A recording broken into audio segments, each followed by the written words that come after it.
The cafe was dark when he pulled into the lot. Not closed, dark, not peaceful dark.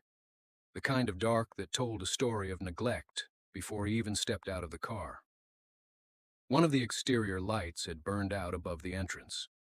A paper cup sat against the base of the door, pressed there by the wind, unnoticed and uncollected.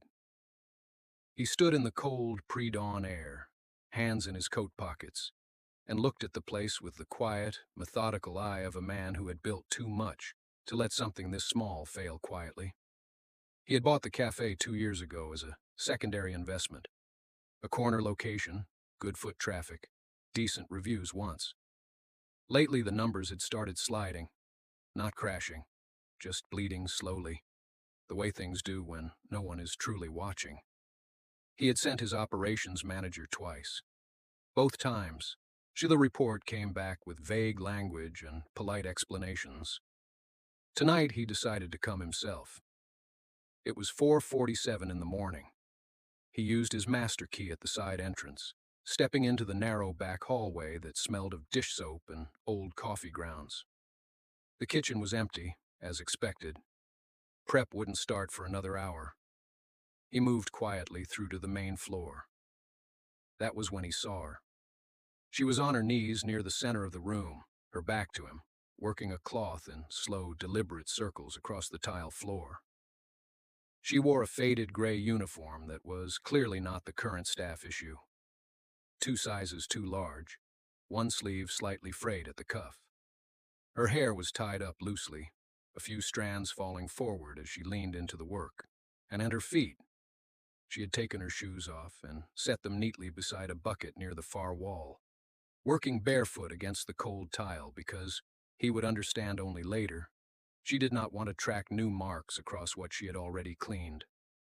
The floor buffer sat dormant in the corner with a handwritten note taped to it. He couldn't read the note from where he stood. She did not hear him. She was entirely focused, moving with the kind of quiet rhythm that comes not from instruction but from personal standard. The bucket beside her was already dark with water she had changed at least twice. The section of floor near the window where she had not yet reached was visibly duller than the area surrounding her. The difference between a floor that had been mopped and a floor that had been cared for. He stood in the shadow of the hallway entrance and did not move. He had walked into hundreds of businesses in his career. His own, acquired ones, failing ones, thriving ones.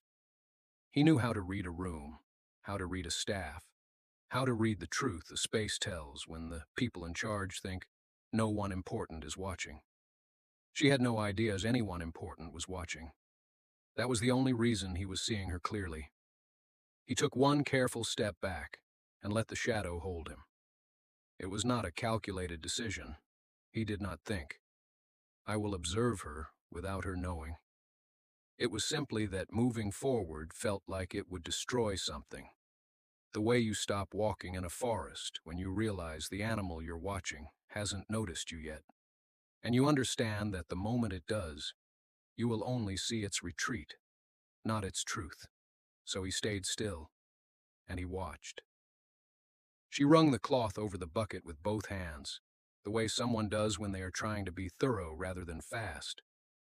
Then she repositioned herself on her knees and began again on the next tile.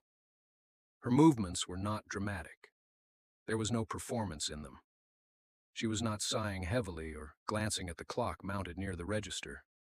She was simply working, in the kind of silence that belongs to people who have made a private agreement with themselves about what a job means, regardless of who is or isn't watching.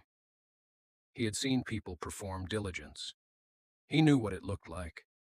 It looked like effort applied in the direction of an audience, calibrated to be noticed. What he was watching was different. This was effort applied to the floor itself, to the actual outcome, the actual result, as though the tile deserved to be clean, whether anyone ever acknowledged it or not. He glanced toward the dormant machine in the corner. The handwritten note taped to it caught a thin edge of light. From this angle he could just make out 2 words, "Don't use." Below that, smaller letters he couldn't fully read. probably the date the issue was reported, probably the name of whoever was supposed to fix it. All of that paperwork, all of those proper channels. And she had simply gotten down on the floor herself, instead of waiting for a process that had clearly failed her. He thought about the report he had been handed 2 days ago, declining revenues, customer feedback citing atmosphere and presentation. His operations manager had highlighted the phrase inconsistent standards in yellow and underlined it twice, as though repetition made the diagnosis more useful. He had driven here this morning expecting to find the evidence: sticky tables, smudged glass, a staff that arrived exactly on time and left exactly on time and gave precisely as little as they were required to give. Instead, he had found this. She paused to brush a strand of hair from her face with her wrist, careful not to use her wet hands. It was a small gesture, unconscious, entirely ordinary. For some reason, it was the gesture that stayed with him the longest, the small discipline of it, the refusal to be sloppy even in a motion no one was meant to see. He checked his watch. Just past 5 in the morning. She had been here before the city woke up, working in a building she did not own, giving a level of care that was entirely disproportionate to what anyone had asked of her. She had questions, not about the cafe. He stepped fully inside and let the door close behind him with a soft click. She heard it. Her hands stopped moving against the floor, and she turned her head slowly, the way someone does when they already suspect the interruption will cost them something. When she saw him standing there in a dark coat with his collar raised against the morning cold, her expression shifted, not to panic, not to the overeager brightness of someone caught trying to look productive. It shifted to something quieter than that, a careful stillness, the kind that belonged to a person who had learned, at some point, not to show surprise too openly. She started to rise. He raised one hand slightly, not a command exactly, more a gesture of restraint. "Don't stop on my account." She rose anyway, not defiance. She simply wasn't going to remain on her knees while a stranger stood over her. She got to her feet in one unhurried motion, cloth still in hand, and faced him directly. Her feet were bare on the cold tile. The observation landed in him somewhere oddly heavy. "The mop machine stopped working," she said. Her voice was even, matter-of-fact, as though she were reporting a weather condition rather than explaining hours of additional labor. "I filed the maintenance note 2 weeks ago. I didn't want to leave the floor until it was done." He looked at her for a moment. "Is this your shift?" "My shift ended at midnight." He said nothing. She didn't rush to fill the silence with reassurances or apologies, which was, he realized, unusual. Most people, when confronted by someone who appeared to hold authority over them, had immediately began to perform, smiling too much, explaining too much, shrinking or inflating depending on their particular strategy. She did none of that. She stood with the quiet patience of someone who had nothing to prove and enough dignity left not to spend it on a man she hadn't met. "Have you worked here long?" he asked. 7 months. He looked around the cafe.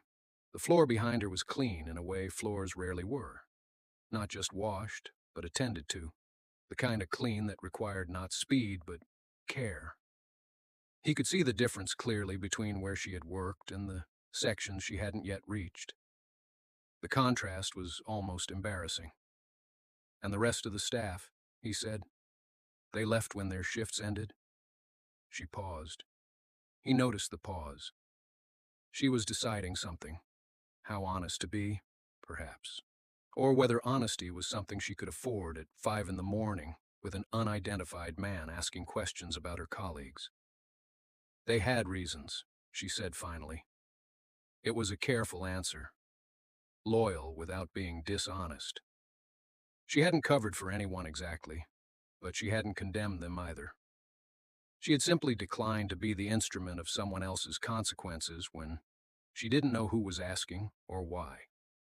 He found that he respected that more than he would have respected a full and detailed account.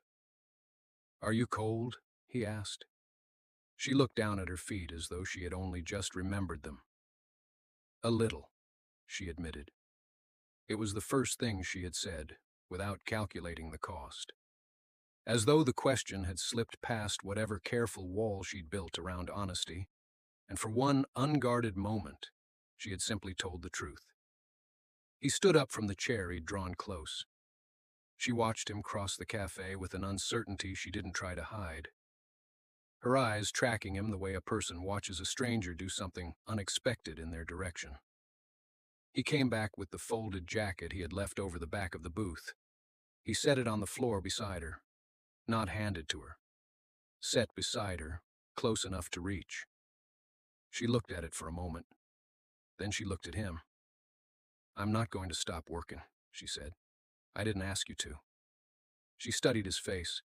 He had a way of speaking that gave very little away. Not cold, exactly, but contained.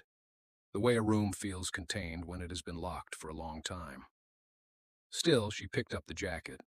She arranged it under her knees on the hard tile floor and returned to her work. He sat back down. He didn't leave. This surprised her more than the jacket had. Most people who stepped into a place and found someone working below them, literally below them, on their knees on the floor, either helped or looked away. They didn't simply stay and watch without discomfort, without the restless performance of having somewhere better to be. This man sat as though the early hour and the strange arrangement of things were entirely ordinary to him. As though watching a woman clean a cafe floor at 5 in the morning while wearing a borrowed jacket under her knees was simply what happened next, and he was content to let it. She wrung out the cloth into the bucket. The water had gone gray. "The machine," he said after a while. "Did you report the breakdown?" "I left a note for the manager last week, and the week before." "And?" "Parts were ordered." She moved sideways along the baseboard. "I don't know when they're expected." He said nothing for a moment. She could feel him looking at the note she'd mentioned, as though he could see it somewhere in the shape of the room. The series of careful, unacknowledged attempts she'd made to fix something, through the proper channels before giving up on the channels and simply fixing it herself with what she had. "You could have left it," he said. "The floor. Gone home when the machine broke." "I know.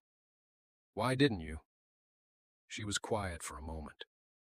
Not the kind of quiet that meant she didn't have an answer, and the kind that meant the answer was something she hadn't said aloud before, and wasn't entirely sure how to reduce to a sentence without losing something in the reduction. "Because it would still be here tomorrow," she said finally. "Undone. And tomorrow is harder when you leave things." He looked at her. She did not look back up. He stood there for a moment longer than felt comfortable. Not uncomfortable in a way that made her want to fill the silence. She had learned, somewhere along the road of hard years, that silence was not always a problem requiring a solution. Sometimes it was just space a person needed to hold something they hadn't expected to be holding. He picked up the empty bucket near the wall, set it down again. A small gesture that meant nothing, or meant he needed something to do with his hands. "How long have you been here tonight?" he asked. "Since 11. He checked his watch, though she suspected he already knew what time it was. People like him always knew what time it was. "That's over 5 hours. The floors take longer by hand. You're not paid for this." She paused in her work. Not because the words hurt. They were true, simply true, and she had made her peace with them somewhere around the 2nd hour. She paused because she wanted to answer honestly, and honesty about this particular thing required a small, careful breath. "I know that too," she said. He moved to the far window and looked out at the street. The city was doing what cities do before sunrise, gathering itself quietly, trucks beginning their routes. A distant horn, light just beginning to separate itself from dark along the edge of the buildings. She watched him from the corner of her eye. He had his hands in his coat pockets, and his shoulders were slightly less rigid than they'd been when he first walked in. Something about the hour, maybe, or the floor, or the answer she'd given him that he hadn't been able to refute. I came here expecting to be angry, he said. Not to her, exactly. More to the window. She kept working. Were you? A pause. I was, when I pulled into the parking lot. I had a list.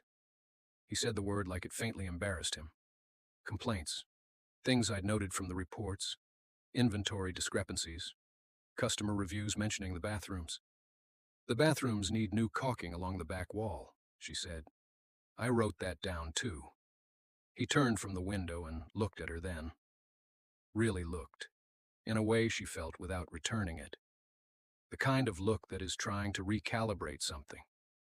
She had seen it before, that look, on the faces of people who had walked in expecting one version of a situation and found another entirely, and were deciding quietly what to do with the revision.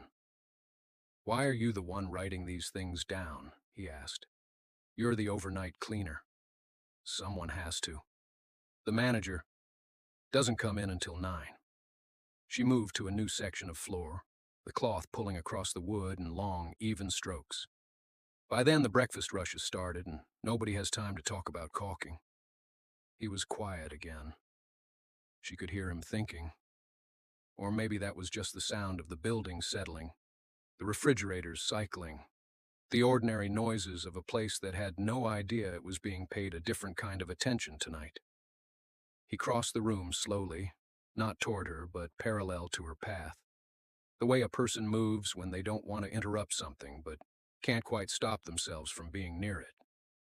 He stopped at the counter and ran one finger along the underside of the lip where it joined the wall. An odd, deliberate gesture, like a habit from some earlier version of himself that used to know what mattered about a building. You said you wrote things down, he said. Where? She didn't look up. There's a notebook, top shelf in the supply closet, behind the extra filter bags. He didn't ask why it was there and not somewhere obvious. She suspected he understood. Things that matter are often kept somewhere no one else will accidentally throw them away. She heard him cross to the closet and open it, heard the soft shift of objects being moved, the pause, then the slow turn of pages. She worked. The cloth made its sound against the wood. Outside something, a truck maybe, still a block away, grumbled briefly into the quiet and then faded. This goes back 3 months, he said. 4. She wrung out the cloth without standing. I ran out of pages in the first one. There's another one underneath it. Green cover. Another pause. The sound of him finding it. She had never intended for anyone to read them. They were not performances. They were practical, and the same way her working barefoot tonight was practical. The rubber soles of her shoes squeaked against wet floors, and she didn't want to wake the cook sleeping in the back, who started at 5 and had stayed late to help her move the broken machine against the wall. She had thought it through. She always thought it through. The espresso machine, he read aloud. 3rd time this month it's pulling short. Not a grind issue. Possibly the pressure gauge. Manager was told. No follow-up. He paused. You wrote the date. I always write the date. He was quiet for a long time. She finished the section she was on and shifted to the next one. The floor was coming back to something. She could see the difference in the grain where the old wax had dulled things and where the cleaning had brought the wood back to itself. Not new, not perfect, just genuinely what it was. How long have you worked here? He asked. 7 months. At this location? Yes. Before that? She glanced up then, briefly. He was standing with both notebooks open, one in each hand, like a man reading 2 different accounts of the same event. Other places, she said. Hotels, mostly. One restaurant downtown until it closed. You always keep notes? The question was careful. She could hear that he was trying not to ask something larger behind it, something he hadn't yet decided he had the right to ask. She recognized the restraint because she practiced it herself.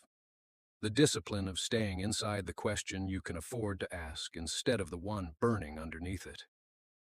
Yes, she said simply, and went back to work. He set one notebook down on the nearest table and kept the other open. She could hear him turning pages slowly, not skimming, reading. The kind of reading that has weight behind it, where the person is actually taking something in rather than confirming what they already thought they knew. She moved to the next section of floor and wrung out the cloth again. The water in the bucket had gone gray. She would need to change it before the last stretch near the counter. Otherwise, she'd be pushing the same grime around in circles and calling it clean. That wasn't how she worked. The inventory notes, he said. You flagged the same supplier 3 times. The portion sizes were off. Not by much, but consistently off. You measured them. I weighed them. The scale in the back prep area. I wrote the expected weight on the order slip and the actual weight when it came in. The difference was small enough that most people wouldn't notice, but over 30 deliveries, it added up. He was quiet again. She changed the water, carrying the bucket carefully so it wouldn't slosh on what she'd already cleaned. The smell of the cleaning solution was sharp and familiar to her. Not unpleasant, just honest. It smelled like work that was actually being done. Why didn't you report it? He asked. She came back and knelt again. I did. I put it in the notes. I told the shift manager twice. And? He said it was within acceptable variance. She heard him exhale. Not a sigh, exactly. More the sound of a man recalibrating something internally. Setting down one version of events and picking up another. The machine, he said after a moment. The floor machine. When did it break? 4 days ago. And the floor has been done every morning since. Yes. By hand. Yes. He didn't say anything to that. She appreciated that he didn't try to fill the space with something hollow. Some remark about dedication or going above and beyond.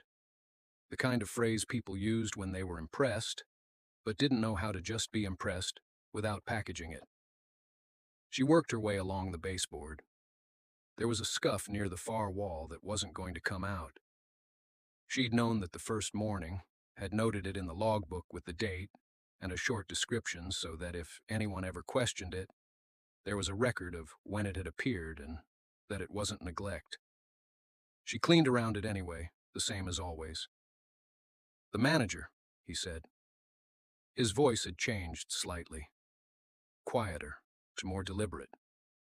How long has he been closing early? She paused.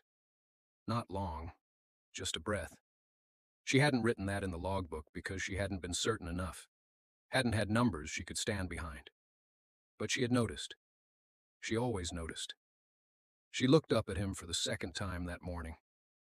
He was watching her with an expression she couldn't quite name. Not suspicion, not sympathy. Something that sat between patience and urgency. I don't know exactly, she said carefully, but I have dates. He went very still. It wasn't a dramatic stillness.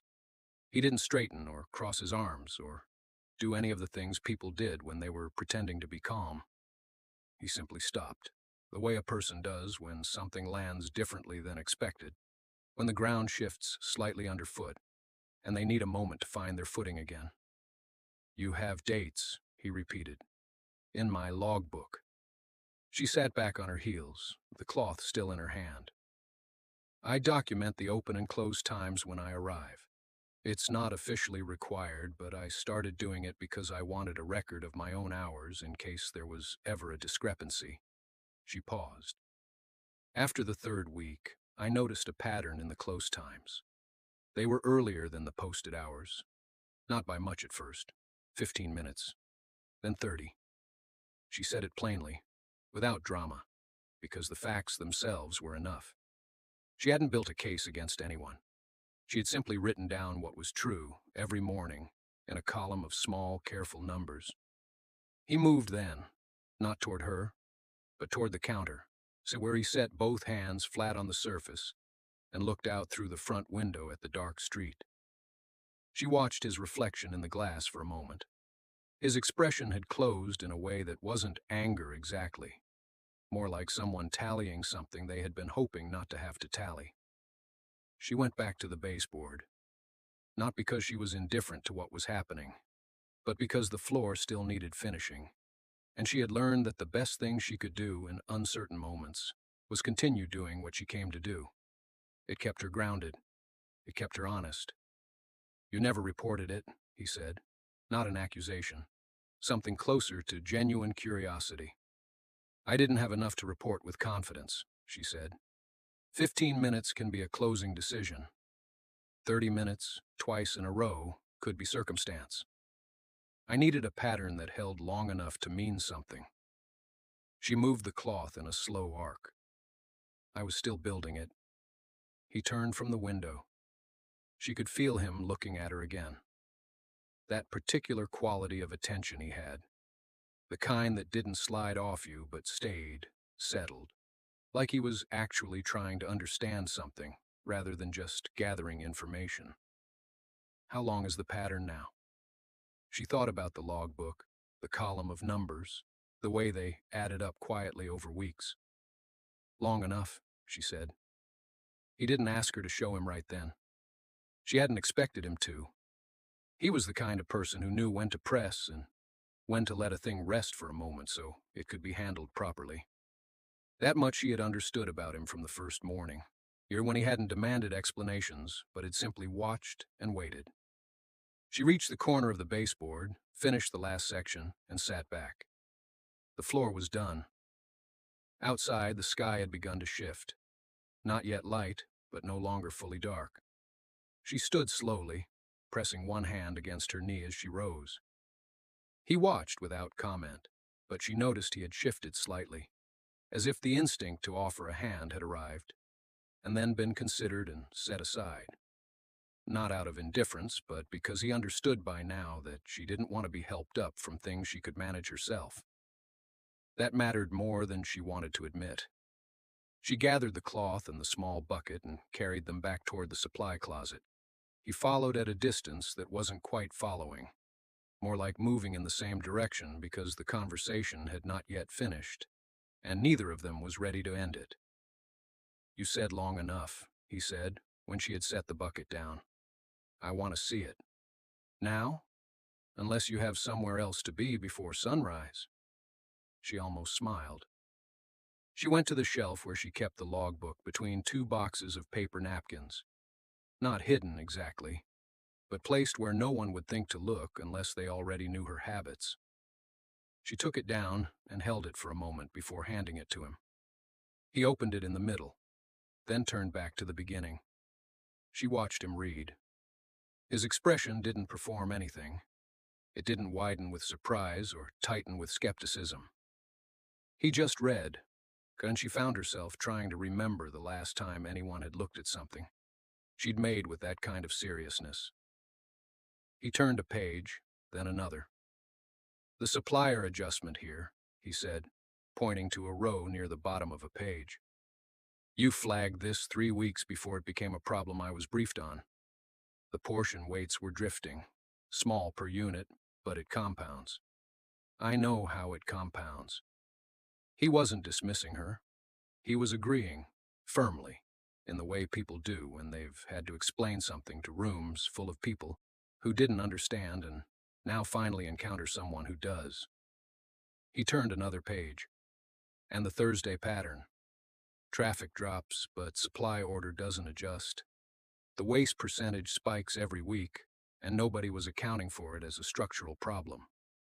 Just bad luck." He closed the logbook and held it for a moment, looking down at the cover. The supply closet was small, and the single overhead bulb was not generous. Outside, through the small gap at the bottom of the door, she could see the faintest suggestion of gray beginning at the edge of the floor, the first quiet signal that the night was giving way. She had seen that same gray many times, always alone, always at the end of something that had cost her considerably. This time was different, only in that he was still here, still holding the book, still thinking. He looked up at her. "Come to the office tomorrow," he said. "The real office. Not here." She walked home in the early morning cold with the logbook tucked under her arm, because he had told her to bring it. That was the only reason she let herself carry it, not as a trophy, not as evidence of anything, just because he had asked. The streets at that hour belonged to delivery drivers and garbage trucks and people like her, people moving through the city before it fully woke, invisible to the version of the world that mattered. She had always found a strange peace in it. Now the peace felt different, charged with something she didn't have a name for yet and was cautious about naming. She set the logbook on her kitchen table and did not open it again. She made tea she barely tasted and sat watching the window lighten by degrees, while her mind turned over what he had said. The real office, not the supply closet, not the back corner of a cafe he had once dismissed as a write-off. His office, his world. She had no illusions about what that meant professionally. He had seen her work. He had questions about the numbers, and she happened to know the answers. That was the entirety of it, and she told herself so plainly and without sentiment, because sentiment was something she could not afford to carry into a room like that. Still, she looked at her clothes before she slept, and then again when she woke, and she made a decision about what to wear with the same seriousness she brought to everything. Not to impress, but to be honest. She had one blouse that was simple and without flaw. She wore it with the only blazer she owned, the one she had bought second-hand 2 years ago for a job interview that had come to nothing. She looked at herself in the mirror for exactly as long as necessary, and then looked away. She arrived 10 minutes early and waited in the lobby without sitting down, because sitting felt like making herself comfortable, somewhere she wasn't certain she belonged. His assistant found her standing near the window and brought her upstairs without ceremony. The office was what she expected. Large, ordered, overlooking the city with the particular indifference of height. He was already at his desk when she came in, jacket off, sleeves folded once at the wrist, the kind of man who worked before other people arrived and after they left. He stood when she entered. She hadn't expected that. She set the logbook on the edge of his desk, and he glanced at it and then back at her, and whatever he was looking for seemed to be something she hadn't consciously prepared. Not the blouse or the blazer. Something in the way she stood. The same way she had stood on that cold floor, barefoot and unhurried and too stubborn to be diminished by the circumstances she hadn't chosen. He gestured toward the chair across from him. "There's a position I want to discuss," he said. She sat, not because she was told to, but because something in the way he said it, quietly, without performance, told her this was a real conversation, not an audition. She folded her hands in her lap and waited, the way she had learned to wait in her life. Without fidgeting, without filling the silence with nervous words. Silence had never frightened her. She had worked too many early mornings alone to be afraid of quiet. He told her the position was operations coordinator for the cafe and 2 other properties he was developing in the city. He said it plainly, without softening it or dressing it in flattery. The role required someone who understood the work from the ground up, who didn't manage from a distance, who could recognize problems before they became failures. He said he had interviewed 4 candidates from the agency his HR department used. He said none of them had known what a mop bucket drain smelled like when it hadn't been properly rinsed. She almost smiled. She didn't. He slid a single sheet across the desk. The salary was printed near the top. She read it once, looked up, and kept her expression even, though inside something shifted. Not greed, not relief exactly, but the strange, disorienting sensation of being offered the distance between where she was and where she had quietly, privately hoped she might someday reach. She had never told anyone that hope. She hadn't been sure she was allowed to hold it. She asked 2 questions, practical questions, about reporting structure and whether the role included any oversight of hiring decisions. He answered both fully, and then paused, as if he'd expected something else. Something more cautious, perhaps, more deferential. "You're not going to ask why you," he said. It wasn't quite a question. She considered it honestly. "I think I already know," she said. "But I'd rather you told me, so I understand what you're actually looking for." He was quiet for a moment. Then he said that what he was looking for was someone who gave everything when no one was watching. Someone for whom the work itself was the point, not the observation of it. Someone who had enough self-respect to do the job well, even in worn shoes on a cold floor before dawn, with no audience and no reward waiting at the end of it. She heard it land in her chest before she heard it with her ears. She didn't cry. She wasn't built for crying in offices, in front of men who had the power to redefine her circumstances.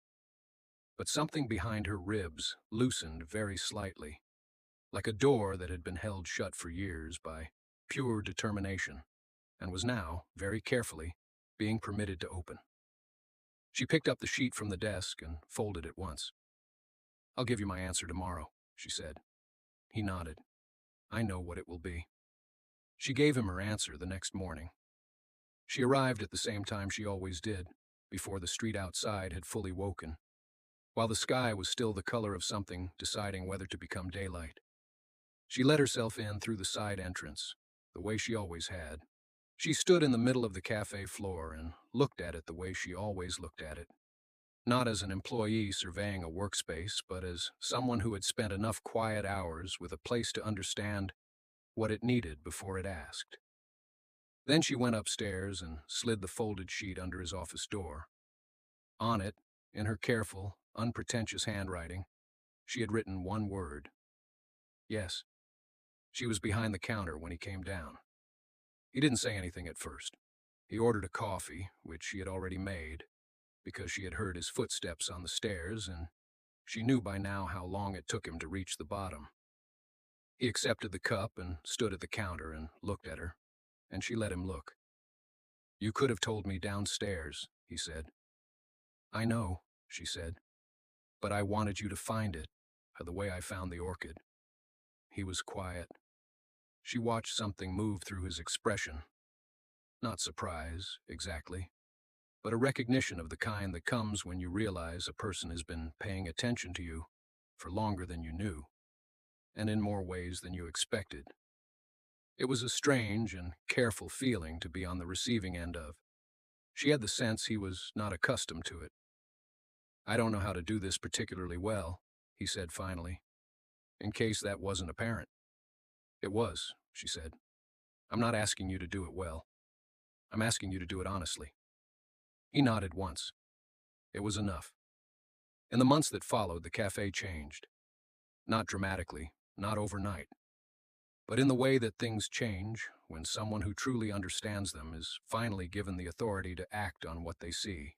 She changed it slowly, in the way she had always worked, quietly, completely, without waiting to be noticed. And this time, he noticed everything. He came downstairs before dawn most mornings. He sat at the counter. He drank coffee she had already made and watched her move through the space she had cared for, long before she had any reason to expect it would ever give her anything in return. She never tried to impress him.